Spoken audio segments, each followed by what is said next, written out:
سوال ہے مفتی صاحب، آپ لوگوں کا موقف افغان طالبان کے بارے میں اور جہاد کے بارے میں بالکل بدلا ہوا دکھائی دیتا ہے۔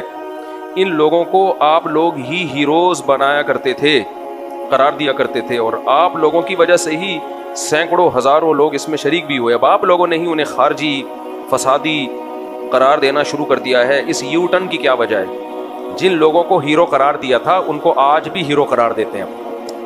ہم افغان طالبان جنہوں نے افغانستان میں ایک اسلامی حکومت قائم کی ان کو خارجی نہیں کہتے۔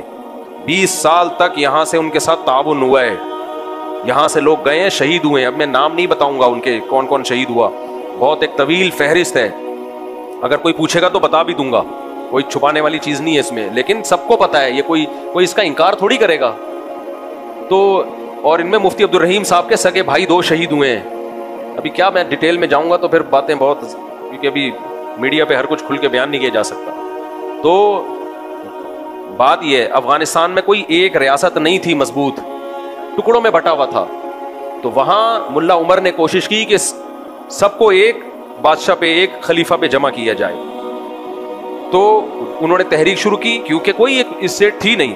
اس تحریک کی سب سے پہلے پاکستان میں اور سب سے زیادہ حمایت حضرت مفتی عبدالرحیم صاحب نے کی تھی، جب کوئی بھی حمایت نہیں کر رہا تھا۔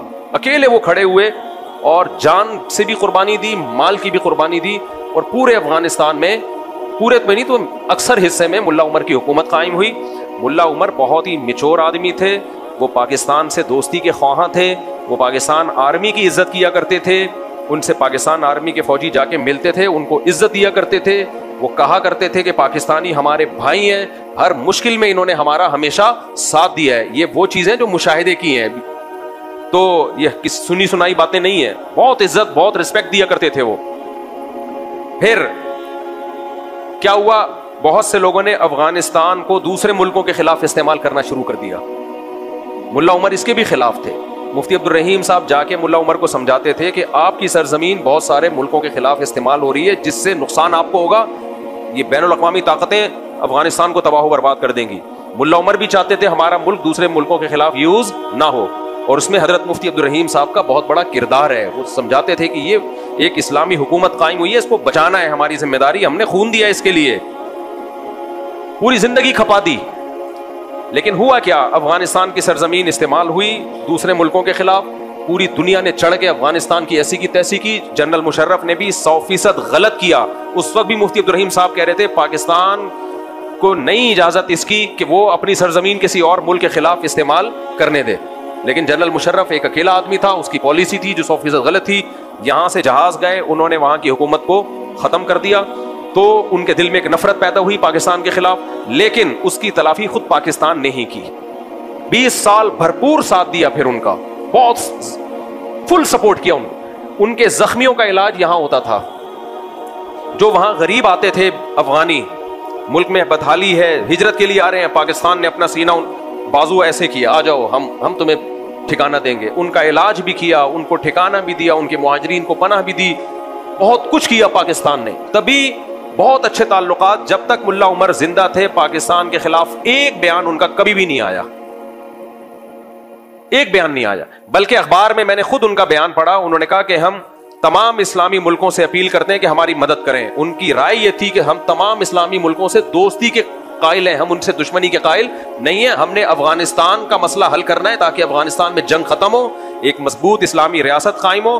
ان کا یہ ارادہ نہیں تھا پوری دنیا میں اٹھ کے خلافت قائم کریں گے، نہ وہ کہتے ہیں افغانستان نے بہت لاشیں دیکھ لی ہیں، بہت موتیں دیکھ لی ہیں، ہم نے افغانستان میں ایک اسٹیٹ قائم کر کے اور اسلامی اسٹیٹ قائم کر کے امن قائم کرنا ہے۔ ان کا اخبار میں بیان کوئی پرانا نکالے، آج بھی موجود ہے، کہ پاکستان اور تمام اسلامی ملکوں کی افواج کو انہوں نے ایک اچھے لفظوں میں یاد کیا ہے، صرف پاکستان کو نہیں، ہر ملک کو، ان کا کوئی پھڈا نہیں تھا۔ پھر ملا عمر کی وفات ہوئی، اس کے بعد ملا اختر منصور آئے، وہ بھی پاکستان سے بہت اچھے تعلقات کے خواہاں تھے، پاکستان آنا جانا ہوتا تھا ان کا، علماء، سارے علماء ان کے فیور میں تھے، اب تک ہے۔ پھر ملا ہیبت اللہ ہیں، ابھی ان کے بارے میں بھی ہمیں یہی اطلاع تھی کہ یہ پاکستان کے اگینسٹ نہیں ہے۔ آج بھی افغانستان کے جو طالبان ہیں ان میں اکثریت پاکستان کے خلاف نہیں ہے اور پاکستان سے جنگ نہیں چاہتی۔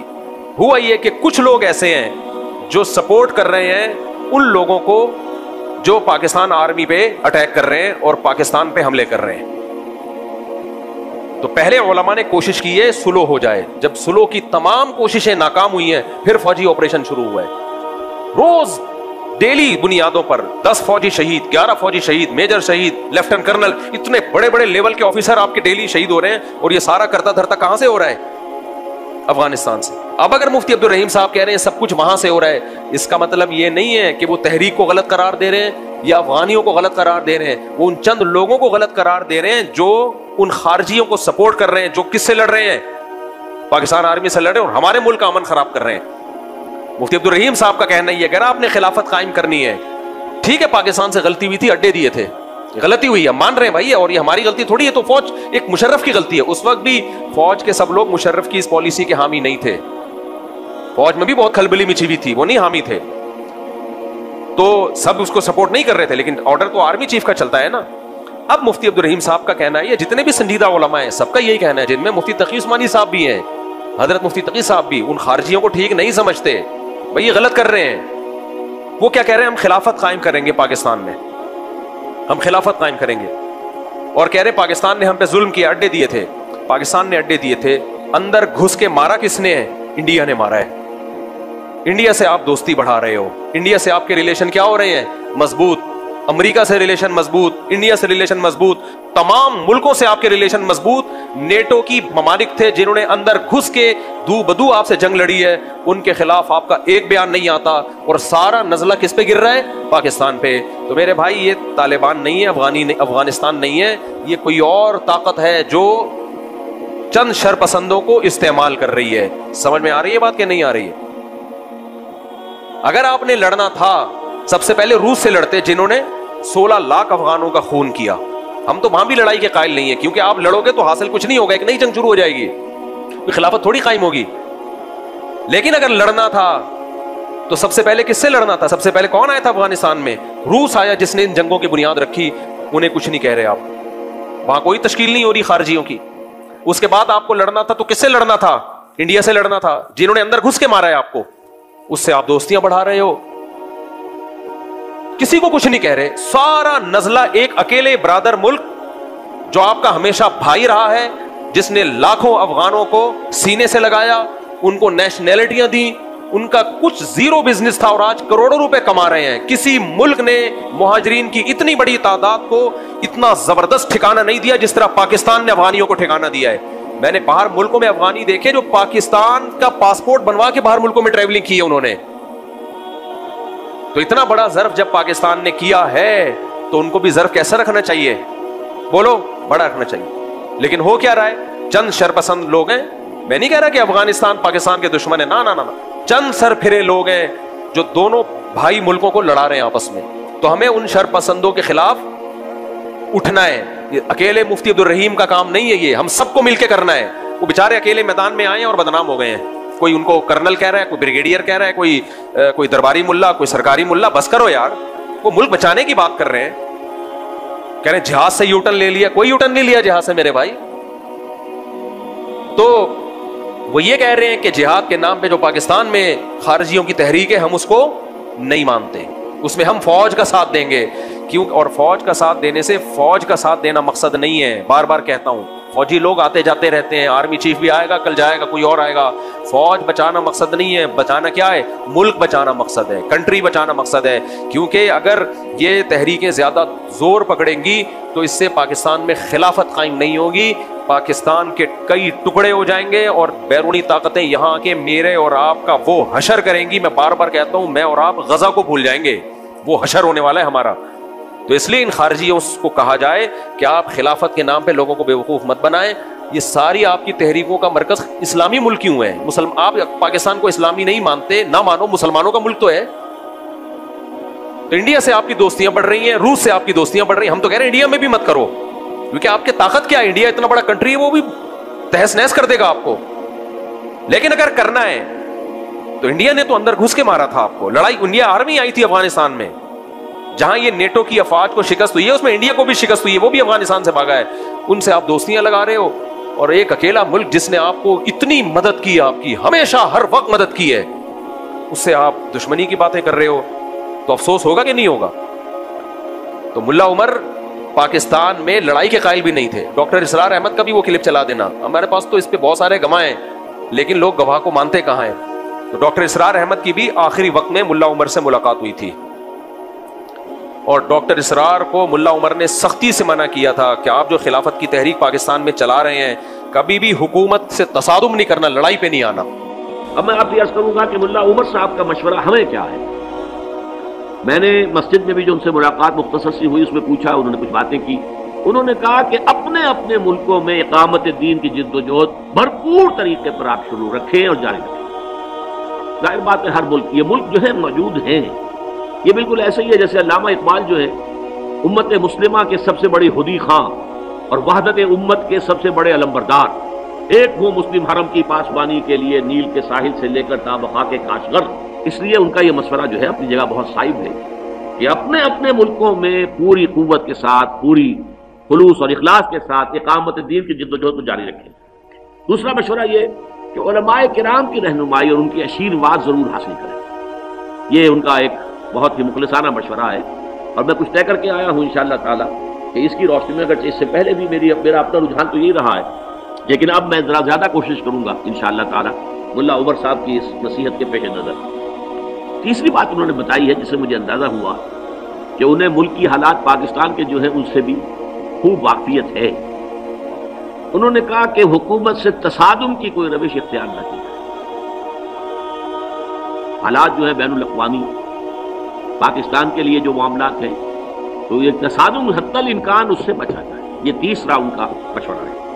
ملا عمر بہت میچور آدمی تھے, وہ کبھی بھی اس کے قائل نہیں تھے. وہ افغانستان کو فوکس کیا ہوا تھا انہوں نے, کیونکہ افغانستان میں لڑائیاں کوئی ایک حکومت بنی نہیں رہی تھی نا. وہ چاہتے تھے کہ کوئی ایک اسٹیبل حکومت بنے افغانستان میں, کیونکہ دھڑے تھے. جس صوبے میں جاؤ گے وہاں کا نیا والی متولی تھا. یہ ان کو پتا ہے, آپ کہاں سے ہیں؟ کوئٹہ سے ہیں. افغانستان بھی ان کا آنا جانا ہے, ان کو پتا ہے. تو ان کو میں نے نہیں بٹھایا ہے, ابھی ویسے ہی آ کے بیٹھے ہوئے ہیں. تو کہتے ہیں خود ہی لا کے بٹھایا ہوا, یہ تو میں تو جانتا بھی نہیں ہوں. تو یہ سب کو پتا ہے کہ افغانستان میں کوئی ایک اسٹیٹ تھوڑی تھی, ہر جگہ کا ایک الگ متولی ہوا تھا, والی ہوتا تھا, بھتے بھی لے رہا ہوتا تھا, ایک ظلم کا بازار گرم کیا ہوا تھا. تو اگر وہاں بھی ایک مضبوط اسٹیٹ ہوتی جس کی پوری ملک پہ حکومت ہوتی تو وہاں کے علماء بھی اس کے خلاف خروج کو حرام ہی کہتے, وہ بھی ناجائز کہتے. تو اس لیے وہاں ایک حکومت نہیں تھی. ملا عمر افغانستان کو فوکس کیے ہوئے تھے اور وہ چاہتے تھے افغانستان میں امن آئے. وہ تو ایران سے لڑائی کے قائل نہیں تھے. مجھے وہ دن یاد ہے جب ایران نے جنگی مشقیں شروع کر دی تھی افغانستان کے بارڈر پہ, تو ملا عمر نے ایران کے جتنے قیدی تھے افغانستان میں جو لڑائی کے دوران پکڑے گئے تھے سب کو رہا کر دیا تھا. کیوں رہا کیا تھا؟ ہم جنگ نہیں چاہتے. بہت میچور آدمی تھے وہ. اب جو کچھ ہو رہا ہے, چند لوگ طالبان کی صفوں میں ایسے گھس گئے ہیں بے وقوف قسم کے, اور وہ پیسہ مل رہا ہے ان کو, انڈیا سے بھی مل رہا ہے اور امریکہ سے بھی مل رہا ہے. تو وہ کہہ رہے ہیں کہ اب ہم یہاں اسلامی حکومت لائیں گے, اسلامی حکومت کے نام پہ دھماکے ہو رہے ہیں, اسلامی حکومت کچھ بھی نہیں آئے گی, بیڑا غرق ہو جائے گا. تو اس لیے ہم سب نے مل کے, افغان طالبان کی بات نہیں ہو رہی ہے, ہم سب نے مل کے ان خارجیوں کی تحریک کو روکنا ہے, اور اس میں ہم نے اپنی ہر غلط چیز میں ہم فوج کا ساتھ نہیں دیں گے. لوگ سمجھتے ہیں میں فوج کا پٹھو بن گیا ہوں. بھائی کوئی غلط چیز ہوگی ہم نے نہیں ساتھ دینا, ہم کو ٹھیکہ تھوڑی لیا ہوا ہے. لیکن جہاں ملک کی سالمیت کی بات آئے گی تو ہم کس کے ساتھ ہیں؟ پھر ہم ان جوانوں کا حوصلہ بڑھائیں گے, ان کے شہید کو شہید کہیں گے. کل ایک میجر شہید ہوا, 25 لوگ 3 دن کی لڑائی میں 25 فوجی شہید ہو گئے. پرسوں ایک لیفٹیننٹ کرنل کی شہادت کی اطلاع ہے. یہ صحیح نہیں ہے بھائی, یہ غلط ہے. اس کا نقصان ہوگا, مجھے اور آپ کو نقصان ہوگا اس کا. اچھا لوگ مجھے کہتے ہیں مفتی صاحب ڈر گیا. ڈرا ہوتا تو یہ باتیں نہ کر رہا ہوتا, چپ بیٹھا ہوا ہوتا. جو فوجیوں پہ اٹیک کر سکتے ہیں وہ مجھے بھی بم سے اڑا سکتے ہیں. سمجھ رہے ہو کہ نہیں سمجھ رہے؟ میں اور آپ کس کھیت کی مولی ہیں؟ بہادر ہوں اس لیے یہ بات میں نے کر دی ہے. جو چپ بیٹھے ہیں ان کے بارے میں تو خطرہ ہے کہ ڈر گئے ہیں. مفتی تقی عثمانی صاحب نے جب ان خارجیوں کے خلاف بیان کیا ہے نا, اس کے بعد ان کی سیکیورٹی اتنی سخت ہو گئی ہے, اتنی سخت ہو گئی, اتنی سخت ریڈ ہے ان کو, کیونکہ انہوں نے بھی بیان کس کے خلاف کیا تھا؟ خارجیوں. وہ تو مل کے آئے تھے پھر آ کے بیان کیا ہے. تو یہ نہیں ہے, یہ سب پروپیگنڈا ہے, جہاز سے یوٹرن لے لیا اور وہ سب, یہ ویسا کچھ بھی نہیں ہے. ملا عمر کی بات الگ تھی. اور آج بھی جو اطلاعات ہیں وہ یہ کہ طالبان میں, افغان طالبان میں میجورٹی پاکستان سے محبت کرتی ہے. وہ نہ ایران سے لڑائی کے قائل ہے, نہ پاکستان سے, نہ انڈیا سے. کہتے ہیں ہم نے اپنے ملک کو ٹھیک کرنا ہے, اسلامی حکومت قائم کرنی ہے, اور کسی سے کوئی ہماری لڑائی نہیں ہے. کچھ لوگ ہیں جن کو باہر سے پیسے مل رہے ہیں, انہوں نے افغانستان کا بھی بیڑا غرق کیا ہوا ہے, پاکستان کا بھی, اور دونوں ملکوں کو آپس میں کیا کر رہے ہیں؟ لڑا رہے ہیں. اور یہ سلو کی جتنی کوششیں ناکام ہو چکی ہیں, تبھی پاکستان آرمی نے پھر رات کو اٹیک بھی کیا ہے.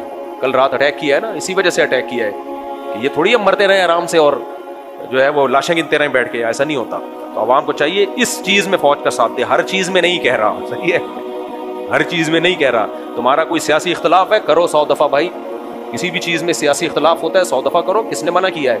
لیکن جہاں جنگ کی بات آئے گی, جوانوں کی لاشیں ہوں گی, تو یہ بھی ہمارے ہی لوگ ہیں بھائی جو فوج میں جاتے ہیں, یہ بھی ہمارے ملک کے لوگ ہیں, مسلمان لوگ ہیں. مسلمان کوئی نہ بھی ہو, انسان تو ہے نا. یہ تھوڑی کہ یار اپنے ملک کے خلاف آپ کسی اور کا ساتھ دے دو تو یہ نہ تمہارے رہیں گے نہ اپنے رہیں گے. یعنی تم جب غیروں کا ساتھ دو گے تو تم یہ نہیں سمجھو کہ تمہیں عزت مل جائے گی, غیر تمہیں کبھی بھی قبول نہیں کرے گا, کچھ بھی نہیں بچے گا تمہارے پاس دشمن سے لڑنے کے لیے. اصل بات یہی ہے, انڈیا بھی عام جنگ میں تو ہار گیا, تو وہ یہاں سے اس طرح سے اس نے شروع کی ہوئی ہیں جنگیں. اعوذ باللہ من الشیطان الرجیم, بسم اللہ الرحمن الرحیم. مفتی صاحب سب سے پہلے خصوصی آپ کو السلام علیکم. میں بیسیکلی بلوچستان کوئٹہ سے ہوں, یہ بھی طلال, میرا نام نقیب خان ہے. میرے پہلے سوال نہیں, سب سے پہلے آپ سے گلہ ہے جی, آپ ہمارے بلوچستان اور کوئٹہ میں کیوں نہیں آتے ہیں؟ جی جی. دوسرا ایک سوال یہ ہے کہ ہمارا بلوچستان میں قبائلی دشمنیاں بہت روز بروز بڑھ رہی ہے, مطلب یہاں تک کہ سال میں 200 بندے بھی ایک خاندان کے مر جاتے ہیں. ہمارے علماء اکرام اس پہ کیوں کردار نہیں ادا نہیں کرتے ہیں؟ اور آخری بات, آپ کے بغیر ملاقات کے بغیر ہم نہیں جائیں گے. جی جی ضرور ملاقات کریں گے آپ سے. کہہ رہے ہیں بلوچستان میں بدامنی ہے, حکومت کو ایکشن لینا چاہیے. علماء اس کا کردار ادا نہیں کر رہے ہیں, بڑی بڑی مفتی ہے. دیکھیں, لڑنا تو فوج کا کام ہے, حکومت کا کام ہے ایکشن لینا. علماء تو آواز اٹھا سکتے ہیں, تو اٹھا رہے ہیں سوشل میڈیا پہ. شریعت کے طور پر مفتی صاحب, جی جی بالکل, شریعت میں ایسا ہی ہے نا کہ جو حکومت, دیکھو اس کی اصل ذمہ داری تو گورنمنٹ ہی کی ہوتی ہے. پہلی بات, جنرل مشرف نے جو بگٹی کو نشانہ بنا دیا تھا, اصل فساد تو وہاں سے شروع ہوا تھا. پاکستان میں بہت سارے فسادات کی بیج, یہ جو جامعہ حفصہ کا مسئلہ اٹھا ہے, دیکھیں جنرل ہمارے علماء جب گئے تھے نا, اس وقت جو وزیر اعظم تھے, شوکت عزیز نام تھا, کیا تھا وزیر اعظم, شوکت عزیز, ان کو لوگوں نے پیار سے شارٹ کٹ عزیز بھی کہتے تھے, کیونکہ وہ بھی امپورٹڈ وزیر اعظم تھے. لا کے بلا کے شناختی کارڈ بھی سنا ہے, نئے نئے بنا کے ٹھک کر کے بٹھا دیا. تو ہمارے علماء اس وقت شوکت عزیز کو کہتے تھے شارٹ کٹ عزیز, یعنی بہت شارٹ کٹ راستے سے پاکستان کی نیشنلٹی بھی دی گئی, تھراپ کر کے وزیر اعظم کی کرسی پہ بٹھا دیا گیا. یہ بھی سسٹم کے تحت ہوا تھا. اب ہوا یہ تھا کہ مولانا عبدالعزیز صاحب نے تو بم توپے, جو بھی میزائل توپے تو نہیں, خیر بم جو بھی رکھے ہوئے تھے فوج کے خلاف لڑنے کے لیے, وہ تو میں خود ان کے خطوط میں نے پڑھے. میں اب جامعہ حفصہ کا ٹاپک ختم کر رہا ہوں, زیادہ نہیں اس کو چھیڑیں. اب ہوا یہ تھا کہ یہ سب لوگ لے کے بیٹھے ہوئے تھے اندر, فدائی حملے کے لیے بچیاں بھی لے کے بیٹھے ہوئے تھے. اب جب فوج نے گھیرا ہے, علماء گئے مذاکرات کے لیے. مفتی محمد صاحب جامعۃ الرشید کے, حضرت مفتی تقی عثمانی صاحب, یہ مذاکرات کامیاب ہو چکے تھے. وزیر اعظم نے کہا کہ سب کو باعزت رہا کیا جائے گا, ناکہ بندی کی جائے گی. اتنے تو ہو گیا, جو سرنڈر کرے اس کو چھوڑ دو. تو جن بچیوں نے, جن لوگوں نے بھی سرنڈر کیا, ان سب کو چھوڑ دیا. لیکن کچھ لڑاکا لوگ اندر رہ گئے تھے, لڑاکا. اب جو لڑاکا لوگ اندر رہ گئے تھے, علماء چاہ رہے تھے کہ ان سے بھی سرنڈر کروا کے نا, مذاکرات کروا کے. غازی عبدالرشید شہید رحمۃ اللہ بڑے میچور آدمی تھے, تو غازی عبدالرشید بھی آمادہ ہو گئے تھے مذاکرات پہ کہ اگر فوج ہمیں باعزت چھوڑ دیتی ہے تو ہم ہتھیار رکھ دیں گے. جب یہ مذاکرات ہوئے, اس میں دیکھو غلطی تو انہی لوگوں کی تھی, مولانا عبدالعزیز صاحب کی. کیوں فوج کے خلاف آپ بچیوں کو اور نوجوانوں کو لے کے کھڑے ہوئے ہو آپ؟ یہ کون سا طریقہ ہے؟ ڈاکٹر اسرار کا بھی کلپ موجود ہے, ان سے بھی اس وقت پوچھا گیا تھا کہ یہ جامعہ حفصہ میں جو کچھ ہو رہا ہے, انہوں نے کہا اتنے سے مدرسے کو لے کر پوری ریاست پہ قبضہ کرنے کی باتیں یہ غلط ہیں. حالانکہ ڈاکٹر اسرار تو خود خلافت کے قائل تھے. اب ہوا یہ تھا کہ یہ علماء گئے, وزیر اعظم کیونکہ ایک سول آدمی ہے نا, تو سویلین میں تھوڑا جذبہ ہوتا ہے نرمی کا. انہوں نے کہا ٹھیک ہے بھائی, پورا فیصلہ ہو گیا. علماء بہت خوش ہوئے کہ غازی عبدالرشید شہید رحمۃ اللہ علیہ ابھی شہید نہیں ہوئے تھے, ان کے ساتھ مذاکرات کامیاب ہو گئے ہیں. اور اب الحمدللہ وزیر اعظم کے بھی سائن ہو گئے اس کے اوپر, صدر کے سائن رہ گئے تھے جنرل مشرف کے, کہ اب یہ مسئلہ آرام سے حل ہو جائے گا اور باعزت سب کو رہا کر دیا جائے گا, اور آئندہ دوبارہ ملک میں ایسا کبھی بھی نہیں ہوگا. ایک اندازہ ہو گیا کہ بھائی اسلحے کے ذریعے ایسا نہیں ہوتا. جنرل مشرف نے آ کے گند کیا ہے. ہمارے علماء سے میں نے خود سنا جو وہاں موجود تھے, انہوں نے کہا جب مشرف آیا ہے اس نے اس طرح وہ معاہدہ پھاڑا ہے کہ میں نہیں مانتا اس معاہدے کو, اور آرڈر دیا کہ اٹیک کرو. اور علماء کہتے ہیں ہم بیٹھے ہوئے تھے اور ہمیں گولہ بارود کی آوازیں آنا شروع ہو گئی. تو ٹھیک ہے, یہاں تک تو مولانا عبدالعزیز صاحب کی غلطی ہے کہ آپ کیوں یہ کام کر رہے تھے.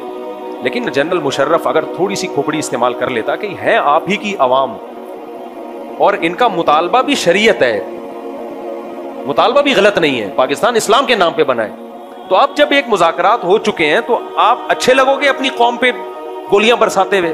اچھا لگے گا؟ یہ کوئی سیاست بھی کوئی چیز ہوتی ہے؟